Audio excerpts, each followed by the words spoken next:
Okay, so I guess we can start. It's 7 o'clock, so we are right on time. So hello everybody who is joining, who is watching. I'm welcoming you today again to the next conversation in the series, Meaningful Conversations. And today's conversation is a very interesting one. It is with a person with whom I've been fortunate to work with, actually, Spencer Cabildo, who is a founder of a digital consulting company, Digiters. And he founded it a few years already back, so before the COVID hit. And Spencer's vision was really to work in digital setup from the start. So now that now that remote work is going really mainstream, Spencer really shared with me his vision going forward, and that he also feels that his company is finding new business purposes actually in the way that the world is evolving, the world of work is evolving. So I welcome you, Spencer. How are you doing? Thank you. Good. Okay, happy to have you. And I guess first question we start is really tell us a little bit about yourself, maybe briefly your background, and how did the idea of Digiters came up to you, and why of the start remote setup? Yeah, well, first, I want to greet everybody, and thanks to Liana for setting up this amazing conversation, not just with me, but also with other entrepreneurs. And well, in fact, I feel really honored and blessed to be one of those in her lineup. But if I may say, my background. So I'm originally from the Philippines, and my parents brought me in Italy when I was around 10 years old. And probably this has a lot of impact on how on my way of work or my work ethic in general. So my parents had to leave me when I was, I don't remember, about 6 years old, or probably even 5 years old, when in the early 90s, when they immigrated to Italy, and I completely understand that, because at that time they just wanted to give us a better future, and they did an amazing job. They've shown me how perseverance they are, and then the grit that they have, so that we can have a better future. So, and then I did all of my my studies in Italy. I did architecture, but then I transitioned to technology because I've always been fascinated by technology, and then I've done some work in Italy, and I was blessed when I grew my network, and I got hired by a big organization in Switzerland, and that's how I moved to Switzerland. I worked a lot of years in the corporate, let's say, world, in these big organizations. And then I felt the need, let's say, to start my own company. So that's overall the background of it. Mm-hmm.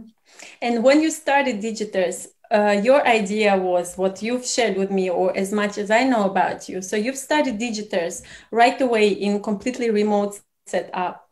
I think maybe mention a little bit about how your company is structured and why remote right away.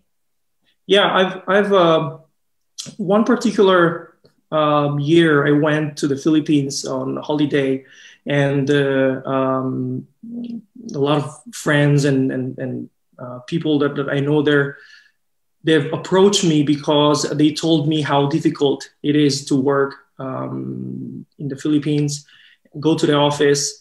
One of them was telling me that he had to travel 4 hours to go to the office, other 3 hours to go because of the traffic. I don't know if maybe some of you know how difficult the traffic is in the Philippines or in these developing countries. So what they said, is there a way that maybe we could work together? They've been following me. They knew that I was working in this digital industry, and they said, you know what, let's try and let's see what happens.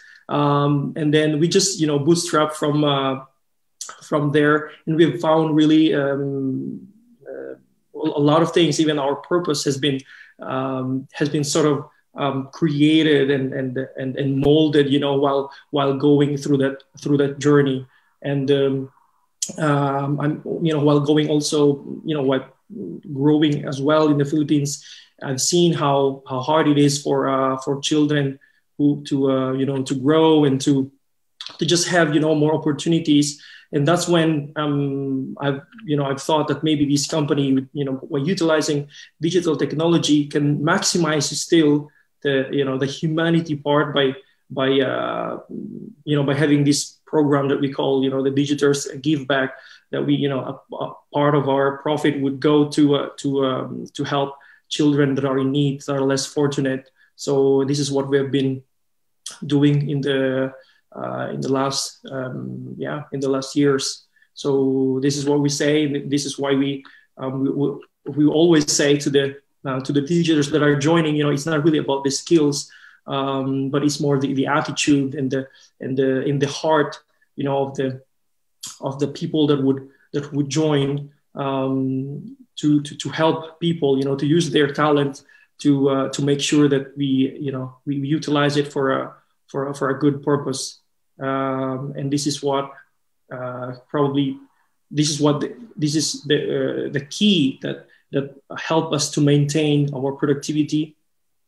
Working in a remote setup is not easy. It has a different dynamic than working in the traditional working setup. You don't have your boss behind you looking at your screen, or coming to your office or to your desk talking to you. But the freedom is really high, and it's big. So then what we want to make sure is that the digiters, so the people that join us, they have a good heart, and that they're well disciplined, they're honest, they respect their working hours, and that at least they understand the purpose of the business. Because as long as they understand the purpose of the business, I'm sure that they will give their best to doing their task. Mm-hmm. Mm-hmm. So basically, to clarify, once those people approach you, what you have organized is a company that provides digital services basically to, let's say, clients, well, mostly in Switzerland, but I suppose in some other countries, but the people are working in different countries of the world, right? So it's not necessarily even just a remote, let's say I sit in Geneva and somebody's in Lausanne, but it's really remote. You're working across time zones, cultures.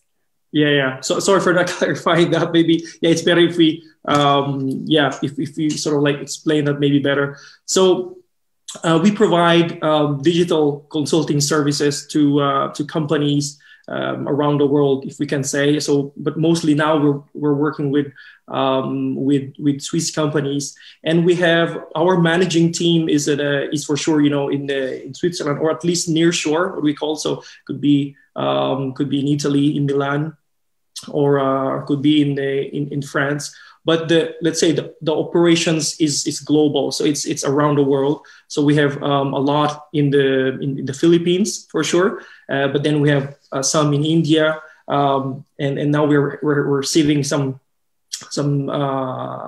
applicants also, and we're being really in contact with some in Poland, in Thailand. So digital technology has made it a way for us to work with the global talent, and we're taking advantage of it. So one of the challenges is really the fact that you're working with different types of cultures, and this is what we have been.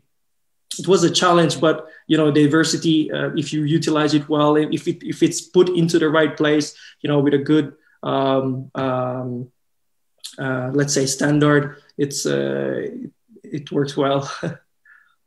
Yes, I know a little bit about Spencer's company because I've been fortunate to work with them, and there's definitely challenges that digital setup or remote setup poses such as yours, where you're remote, really remote, you're like working with different parts of the world. It's one of them is really cultural differences, right? And Exactly. that's something definitely that to tackle.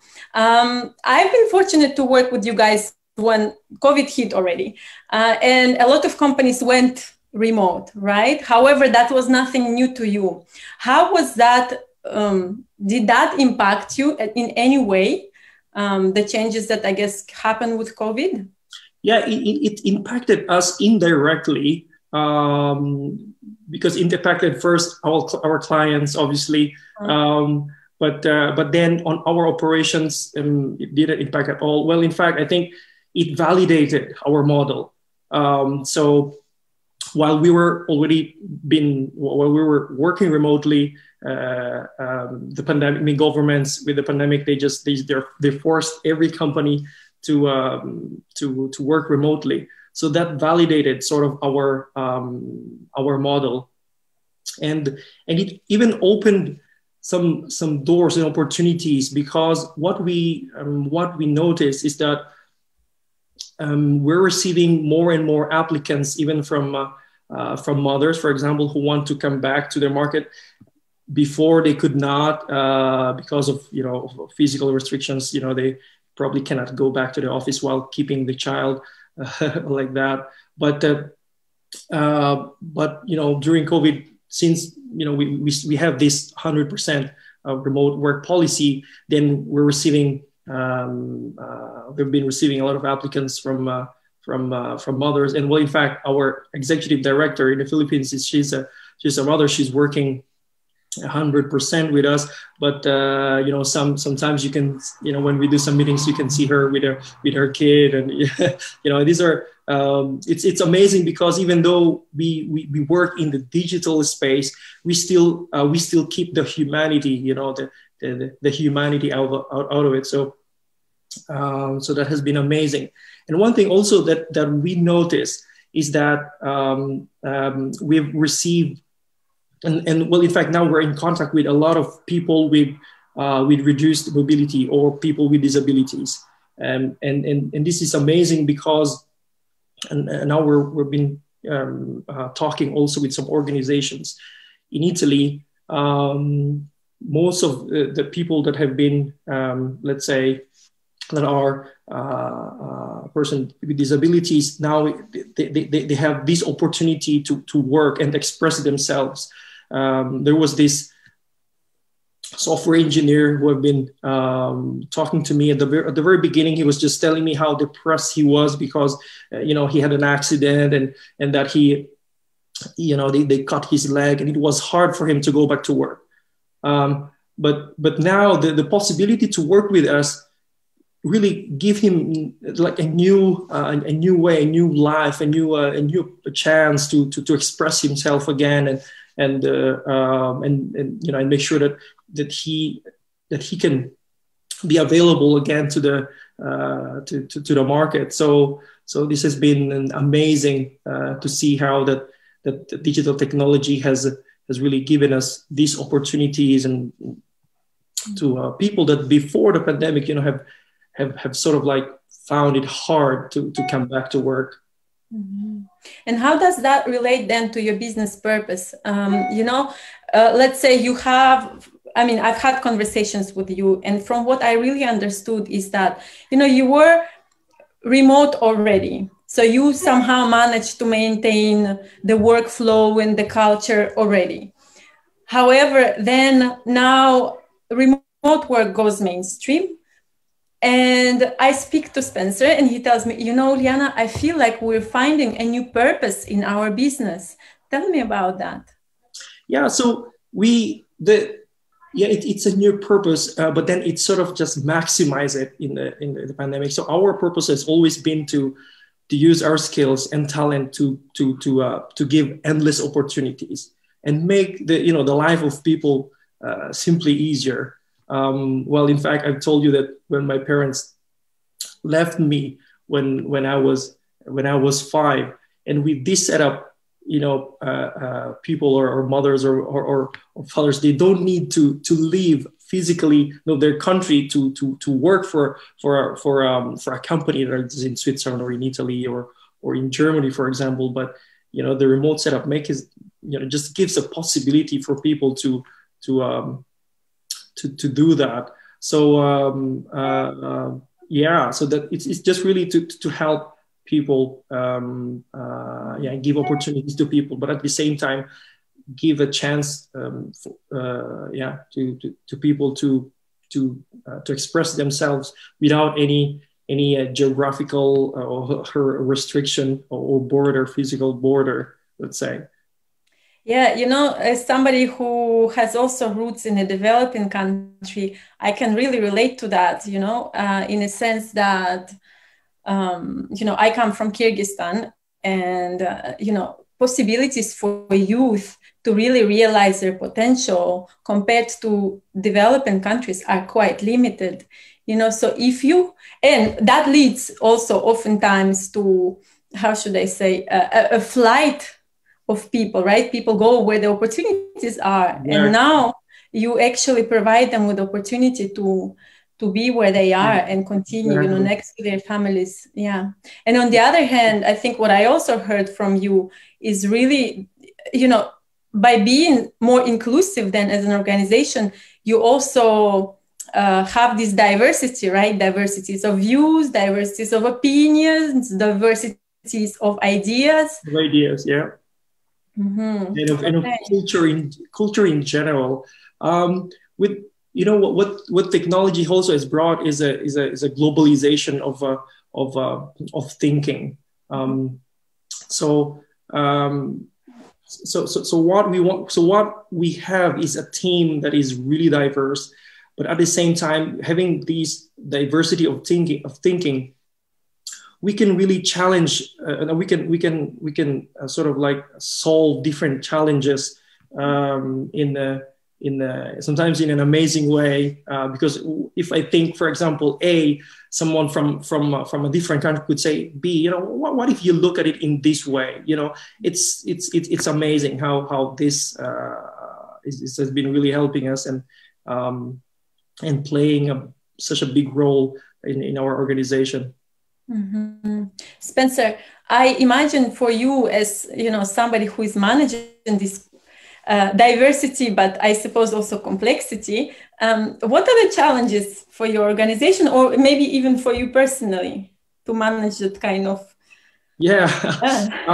setup? At the very beginning, the challenge was really to keep our standard high. We all know that here in Switzerland, we want to to make everything almost perfect. And then at the very beginning, then, you'll have someone maybe in the Philippines or in India whose, quality of work is not maybe as like the European or the Swiss people. But that has been the challenge at the very beginning, to sort of like make sure that we, even though we're global, that our way of work is really high standard, and so that has been, let's say, the key challenge, and also some of the challenges is the fact that in the developing countries the internet connection is not as high as in Switzerland or in Europe, but now it's really improving. So I'm so pretty amazed with how also that different governments in in developing countries are looking at it as an advantage, as a to sort of like open their talents to different countries. So they've invested a lot of money also in their band connection. So that is so that is amazing. And another thing is the possibility to manage. So we've used a lot of technologies to manage our different processes, and that's good. And I think we're still studying, so we're on our journey for sure to aiming for greatness. So we've made a lot of mistakes, trial and error, but we feel we're blessed, and there's just a lot of opportunities that we can see in the future. For example, the use of augmented reality and virtual reality, the use of holograms. Just imagine, you working in Switzerland or in Russia, but having a hologram of your of the different components of your team inside your room, and this will be possible, and we're already in contact with some companies who are working in this sector, so that we could maybe utilize these technologies so that our processes, our daily operations are could be improved. Wow. Okay. Very fascinating. And for you personally, Spencer, what would be your, I would say, challenges? Yes. I mean, I know it's your idea, it's your baby, right? On one hand. On the other hand, I suppose you're the one who has to work across the time zones. How do you manage? So it has been pretty hard because, for example, I received messages in the 3 a.m. here in Switzerland, because it's a working it's at 9 a.m. or 10 a.m. in the Philippines, and people will start to work and when they need something. But no, management is really and planning plays such a big role in this, as long as we we organize ourselves in a way that that the information can be the information or data can be accessed. That will help us a lot. We're using a lot of cloud-based tools. So all of these, Google Suite and Zoom and all of these technologies, and Asana for our project management. So these are really helping us to do that. So yeah. Now, why I'm asking is actually nowadays that remote work is really, has gone mainstream. You see a lot of workshops or, experts, whatever, talking about actually the role of leader in leading remote teams, that the role of the leader is really transforming, right? Because it is pushing for more, I suppose, independence for one, right? Giving more independence to your subordinate, having a bit more trust also in your team. So that's why I'm wondering, let's say if you were to give a tip to somebody who is now facing, who hasn't faced a remote team before, but now obviously has to deal with a remote team, as a leader, what could they do in order to be able to, I suppose, keep the productivity and keep this life, team spirit within their team? Yeah, first, one thing that is very important, I think, is to trust your team. Make sure that your team understand their role, and understand the purpose of where you're going. If that is the motivating factor, if it's profitability, it's just easy to go, to go the other way. But if the part of the team or the company, the organization in general, understand where the company is going, and they understand their role in general, it will be easy. The remote work has made it, let's say, had open opportunities, but in a way, it's sort of like showing, like putting the light into parts of the dynamics of teamwork. Mm-hmm. So what I've noticed is that the moment that we sort of like inspire or encourage the different components of the team, then it will be easier for them to work. Yeah. And this is, Juliana, I mean, I want to mention this because Juliana has done such an amazing job helping us, create a create a good dynamic in our team. We've worked with Juliana to see this, because it's a new reality. It has been new for us for sure. Now it's new for different teams, and with Juliana has coached us to create, let's say, this code that we call the Digitors code, and where everybody, you know, need to understand those codes and relate to those codes. And if we stay to those standards, then we know that we're good. Yeah.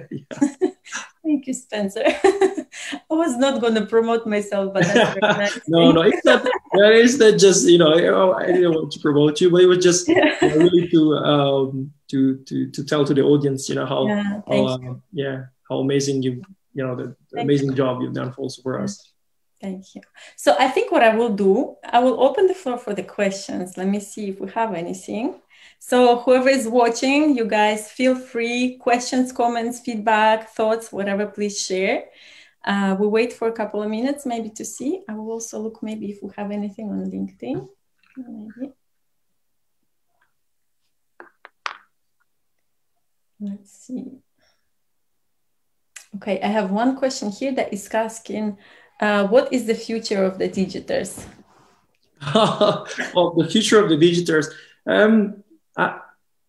it's I could see it, you know, and endless. You know, we're trying to create a platform where different talents around the world could join and express themselves, not just, you know, locally in their own country, but globally. So the future that I could see is, you know, the Digiters, you know, multiplying in numbers, and you know, working more with startups, working more with non-for-profits organizations, for example, because what we've noticed is that it's mainly the you know, the organizations or companies, enterprises that have limited budget, who wants to, you know, who tends to work with us, because, you know, for sure we work with talents who live in the in countries with lower cost of living. So that way, you know, by having those talents, we can reduce our rate, and we realize that, you know, startups are, you know, with having a limited budget, they you know, they hire us so that they can, you know, they can make their product work and their project, they can launch their campaign. So we want for sure to make our platform available to everybody, and make sure that there's enough collaboration from startups, not-for-profit organizations, or everybody to, you know, to give access to people around the world that have a good heart to work, that they want to express themselves. As long as they have internet and a computer, then that they can work. Okay, I have a question here from William, who is asking, any comments about remote work ergonomics? Currently, I'm putting my laptop on the ironing board.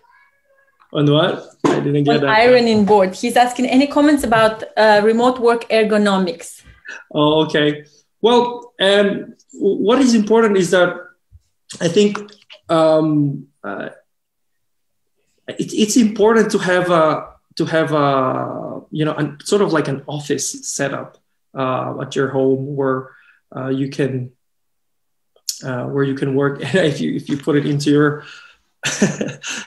sort of in a table, make sure that you are you know, physically let's say comfortable to work.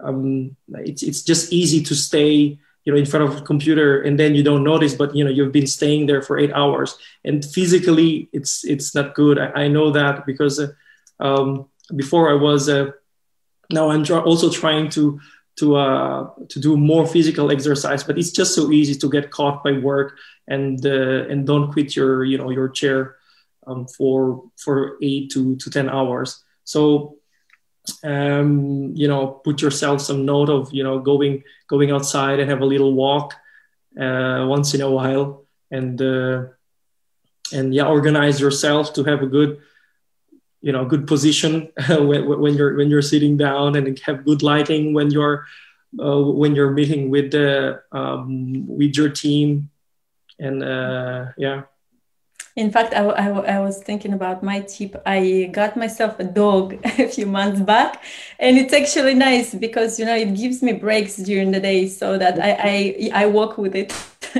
So Yeah, that's, you know, yeah, that's like good. that. If you cannot keep your calendar, the dog will. Yeah, Oh, yeah. yeah. So I actually in the morning I have I do some of my morning meetings while jogging. So Mhm. yeah, so at least you know that keeps me moving while you know while just talking with a part of our team. Mhm. Okay. Any more questions, guys? Whoever is watching? Let me see if we have any more. I don't think so so far. No. Maybe let's wait for a couple of minutes. People will type something. Sure. I'll see. I will check on LinkedIn to see if maybe somebody said anything. Yeah, but you know, let's so I'm also working with different startups. I'm myself is a co-founder of an amazing startup, but I'm sure you know the co-founder will be here and will explain more about that. Yes. So it seems to me that really more and more companies are going into this road. So um, so you know if you have a possibility, don't try to you know to be close-minded, but um, uh, if you're forced to be working remotely, you know there's different obviously challenges, but if you know if you have some questions, uh, feel free to just connect with me and yeah, I'm happy to answer some questions if it will be needed. And if you know some people who would want to be, you know, to know more about us, to work with us, you can go to our website, and yeah, I'm happy, really happy to yeah to be connecting together and working together and making things happen together. Yeah. Yeah. Yeah, I was, you know, I was watching you, Spencer, and I was thinking actually, you know, as you were giving tips about remote work and how to manage it, and, you know, I'm watching you and I have this feeling like it's also a matter of attitude in a way. Like you're sitting here with such a positive attitude, and it seems that I'm sure you're facing so many challenges, you know, but you're sitting and smiling, and it just seems that, you know, it makes a whole difference, right? And I think it's the same with remote work. Some people might be complaining about it and they might have good reasons to do. But I think it's also about, you know, how do you approach it? With which attitude do you start your day? Yeah, yeah. Well, I take it more sort of I take it more as an adventure. Mm. I like challenges. You know, I enjoy doing things. So mostly when they are new. Um, uh, so I sort of like approach it more in that way. I'm sure there's a lot of challenge, and there will be a lot of challenges in the future. But you know, I'm just taking them, you know, day by day, and um, yeah, and that's how life is, right? So just yeah, it's that's more with my that's my attitude. I mean, it's not positivity. It's just how I look at things. And I'm also you know a Christian, so I believe in God, and you know that also probably plays a big role in in viewing the yeah the future. It will be always you know brighter and brighter. Yeah, yeah. Okay, one last question I have that arrived. It says, what life experience do you believe made you learn some of your life's most valuable lessons? Can you share? Yeah, it's it's probably there's a lot of experiences, but the just the view of life. I've seen how hard it is to gain and to work just to pay for your bills.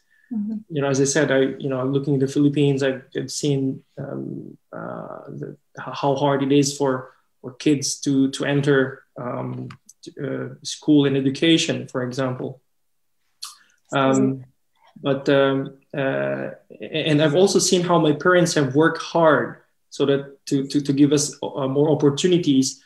So that pushes me really to do my best, and to always make sure that whatever I do, that it changes someone's life. Mm-hmm. So I guess I mean, I don't have a particular, let's say, experience, Mm-hmm. but it's just going through my journey. Let's say I've developed this fighting, let's say, spirit of overcoming challenges, and that's always what has been pushing me to move forward. Mm-hmm. Yeah, I am listening and I'm quite inspired, Spencer, in the sense that I really feel, I work a lot with with people that, sometimes we all look for purpose, right? At one stage or another in life. And sometimes, you think, oh, well, if you have a work, maybe not necessarily purpose, or if you have a business, not necessarily. And you're sitting here and being such a live example of, a possibility where you can really combine a deep, important purpose, that is important for you, and it's touching so many other people's lives, and still, being a business, still being profitable, and still, making the world run, basically. Yeah. Yeah. Well, I think business needs to have that as I said, as the motivating factor.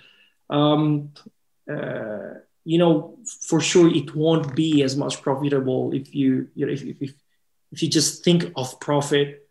I don't think that would be let's say that would be rewarding, mm-hmm. Like inner, or spiritually rewarding. What I think business should do is it should really create opportunities for everybody, and it should change the life of everybody, because business create opportunities, right? That's how it is. It creates jobs, it creates the need. So that needs to be the motivating factor mm-hmm. of why a business exists. It needs to be for purpose. If your purpose is profitability, I mean, I don't. That's fine, right? But I think if the purpose is to change the lives of people, then the profit will follow. Mm-hmm. So I think you just start asking yourself, once you have, let's say, that big purpose, that big why, right, set up for you, you ask yourself different questions. Yeah. And then you find completely different answers. So that I have another, that will be probably last question for us today, from Rodney, that says, I can understand how this works with an existing team, but how do you build a new team if you have start working remotely? What are some tips you would use? Yeah, that is a very, very good question, really. So thanks so much, Rodney, for the question. So the way we do it is, really, when you start working remotely, what you want to have in your team is someone that you can trust. And the way the first thing that I do when we get someone in our team is to really have first, we look at the CVs and everything, and our like say people team, we call it people and culture team, really goes through the CVs, and they select those who have, I mean, they will for sure make mistakes, but they tend to select those who have a good heart. And how do you see that? We went through different types of questions, and we talk to people, and we talk to them, and through that hiring process, we select people who have good attitude, who are disciplined. And from there on, secondarily, we look for the skills. Mm-hmm. And then afterwards, what we do is if there's a lacking skill, we have at least a month of sort of like, going through some things, with skills. I don't, if it's software developer, then we offer some packages, to go to these educational platforms. But the important thing is, when we have a person with a good heart, with a good character, with a good attitude, and we make sure that we invest in that person, and then so now, if you have different types of people that way, that can, that are flexible, that are willing to sacrifice, because being part of a team, being part of a group takes a lot of sacrifice. Not being egocentric, but that they're willing to sometimes to sacrifice their time, sacrifice their that they're being heard less, or so if you have that particular team, and have a good foundation, I think that team can go through different can tackle different problems, and it can only overcome them. Because it's not really good. So a team that have who can go through different problems is a team who have a good heart, I think, who have a good foundation, who look back at who help others. So that's the only, that's a tip that I could say. I don't know. So the tip is really to try to figure out what the person is about, right? Look into their heart. I just wonder, do you put that as a requirement in the job description? Just no, we don't. Okay. No. So we don't write that down. Well, I don't know. I'm just wondering. Maybe that's something for the future. Yeah. No, we don't write that down. But what we've done is we've hired an amazing people in culture, let's say director who has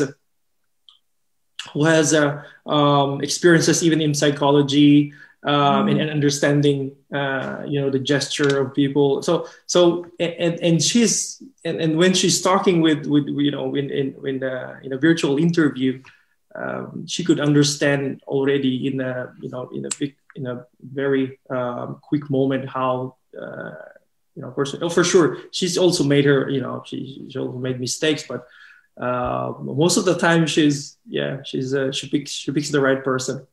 Mm-hmm. Okay, good.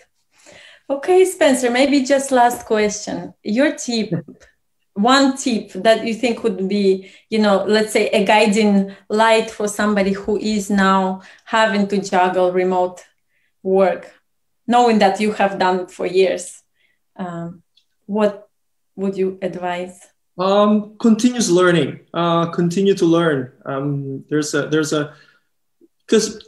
technology is so much evolving, and the remote work needs to be powered by technology. So continue to learn and be flexible. So and do a lot of physical work. Go outside, relax yourself once in a while, go jogging. Keep your own mind straight, right? Exactly, your own mind straight. Okay. Thank you so much, Spencer, really, for your heartfelt and warm discussion. And I think it's a big lesson to me, and hopefully to those who are watching, that, business can be about good. Business can be about purpose. Remote work can be about purpose. This is a life example. Please contact him. I'm sure he will be happy to share his tips and also challenges. So thank you so much. And thank you also for all who listened and asked questions. And I look forward to see you guys also in 2 weeks with a new interview then. All right. Thank you so much. Thanks, Diana. Thanks, everybody. Yeah. Thanks. Bye.